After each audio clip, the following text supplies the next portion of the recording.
नमस्कार बहनों और भाइयों, बच्चों। आज हम एक चर्चा करने जा रहे हैं जिसमें हमारे साथ में समक्ष हैं और ये मेरे से जानने के लिए आए हैं कि साइबर क्राइम क्या है, साइबर बुलिंग क्या चीज होती है, कैसे ये होती है, कैसे हम बचें और कैसे हम लोगों को, दोस्तों को, बड़ों को, बच्चों को अवेयर करें। तो ये मेरे से जानने के लिए आए, तो मैंने कहा ठीक है, हम आपको के साथ में, अब पूरा विश्व हमको देख रहा है, तो हम उनको सबको हम सजग करेंगे। तो हम कैसे करेंगे, क्या बताएंगे, क्या मेरे से प्रश्न करेंगे, इस वीडियो में हम यही देखेंगे। इस वीडियो को लाइक करें, चैनल सब्सक्राइब करें, देखिएगा। सर ये साइबर होता कैसे है, ये करते कैसे है? देखो, इससे पहले मैं ये बताता हूं कि साइबर क्राइम क्या होता है। साइबर बुलिंग का बाद में बताएंगे। देखो, आज का जो समय है वो इंटरनेट का है, और जो इंटरनेट का जो समय है तो इसमें सारा कुछ हम फोन, मोबाइल, लैपटॉप, पीसी वगैरह पे हम काम करते हैं। तो जो साइबर बुलिंग, साइबर क्राइम जो होते हैं वो सारा कुछ उन्हीं से ही होते हैं। यानी कोई हमारे पास फोन कॉल करेगा, हमारे फोन को हैक कर लेते हैं, हमारे पीसी को हैक कर लेते हैं और उसके माध्यम से हमारी सीक्रेसी ले लेते हैं, या सामने से ही वो फोन करते हैं। वो बड़े शातिर होते हैं, शातिर किस्म के लोग होते हैं। वो सामने से फोन करके हम हमारे पास प्रश्न करेंगे, सर आपका जो है एटीएम है वो उसका अभी रिन्यू होने वाला है, आप हमको जो है ये थोड़ी जानकारी हम लेना चाहेंगे। तो इस तरीके को करते हैं। या फिर ऐसे कहेंगे कि आपके अकाउंट में कुछ पैसे हमारे डल गए हैं और जो है मेरे जो है पिताजी बहुत सख्त बीमार हैं, गलती से वो पैसे आ गए हैं और प्लीज क्या आप मेरे खाते में दोबारा से पैसे डाल देंगे। तो इस तरीके से वो करते हैं। तो इस तरीके से साइबर क्राइम होता है। वो दूसरा है साइबर बुलिंग। साइबर बुलिंग क्या होता है?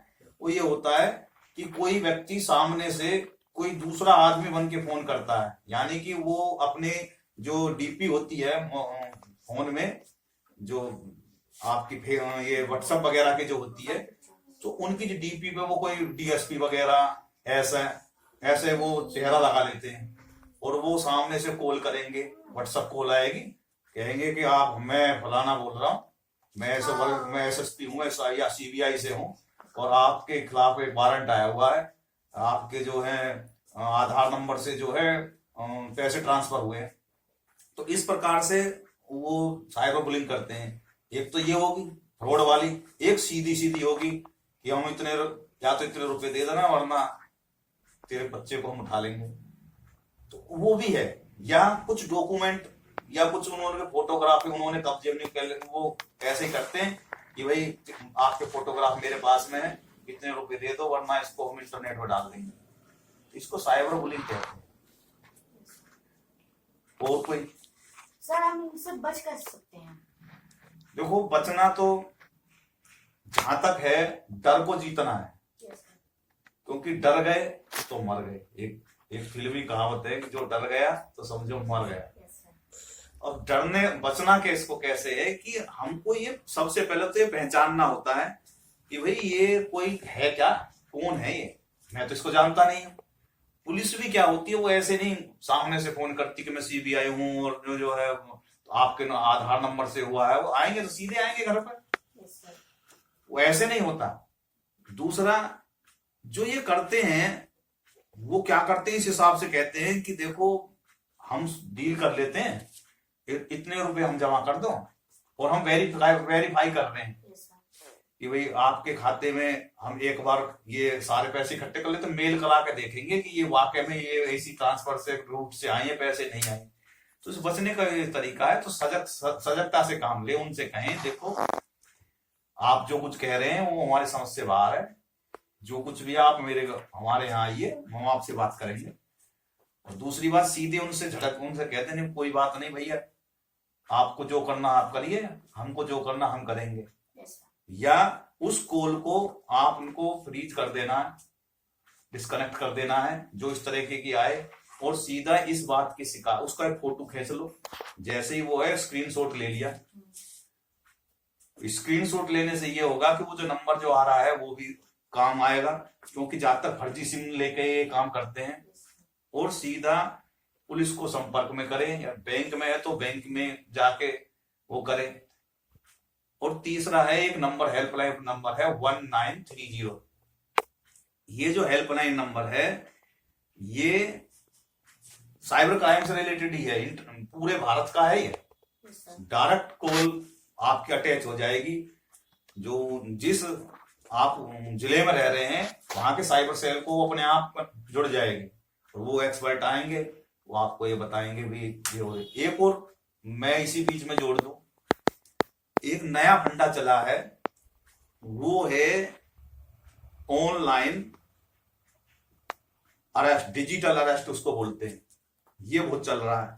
बड़े बड़े लोग जो बड़े आईएएस अफसर जो रहे हैं वो भी इनके जाल में फंस चुके हैं। तो उसमें क्या होता है, उसमें ये होता है कि सामने से उनके पास में व्हाट्सएप कॉल आती है, और उसमें जो कॉल करने वाला होता है वो वर्दी पहने हुए रहता है, वर्दी पहने हुए दिखता है, जैसे किसी ने सीबीआई की वर्दी पहन रखी है, या कोर्ट का जज बना हुआ रहता है। और वो सामने से उनका सारा सेटअप रहता है, थाना वाना बना रहता है, पीछे पुलिस स्टेशन वगैरह ऐसा उनके पीछे बैकग्राउंड में रहते हैं। ऐसी आवाजें आती रहती है, हाँ सर ये वहां से उस लोकअप में डाल दो, ये कर दो वो कर दो, वो आवाजें भी आती रहती है। और वो सीधे फोन करते हैं, देखिए आपके जो है आधार नंबर से, बैंक नंबर से इतना इतना ये पैसा ट्रांसफर हुआ है, और ये ड्रग्स से रिलेटेड है, आप ये हमने वहां से पोर्ट से पकड़ा है, और आपके नाम का सारा कुछ पैन से ये हो रहा है, और हम आपको अरेस्ट कर रहे हैं, डिजिटल अरेस्ट तुरंत कर रहे हैं, और इतने आपको कहीं नहीं जाना, हमारी जब तक जो पुलिस नहीं आ जाए आपको गिरफ्तार करेगी, हमारे निगाहों में 24 घंटे आप रहेंगे। ये फोन आपको यही एक चार्जर रख लेना है, हमेशा चार्ज रखना, और एक कमरे में आपको अरेस्ट हो जाना है। तो इस तरह की को बोलते हैं डिजिटल अरेस्ट, और ये आजकल बहुत चला हुआ है। डिजिटल अरेस्ट हमने कर दिया है, फिर उनको एक और मैं दूसरा आएगा, अब सब ऐसे ही, और मेरी ड्यूटी खत्म हो गई, अब आप दूसरी डील करेंगे, दूसरा बन के आएगा। वो कहता है कि देखो अब जो है हमारे नजरों में देखो वो साहब तो बहुत सख्त थे, मैं फिर भी रास्ता निकालूंगा, और आप एक काम करिए, कुछ पैसे जो है जमानत के तौर पे आप हमारे यहाँ जमा कर दिए, ये जब आपका ये केस जब सुलझ जाएगा तो ये पैसे भी आपको मिल जाएंगे, वरना जिंदगी भर आप जेल में सड़ेंगे। देखो कहेंगे साहब कितने पैसे, कहेंगे पैसे का तो क्या है, आपको जो है कम से कम 20 लाख रुपए जमा करने होंगे।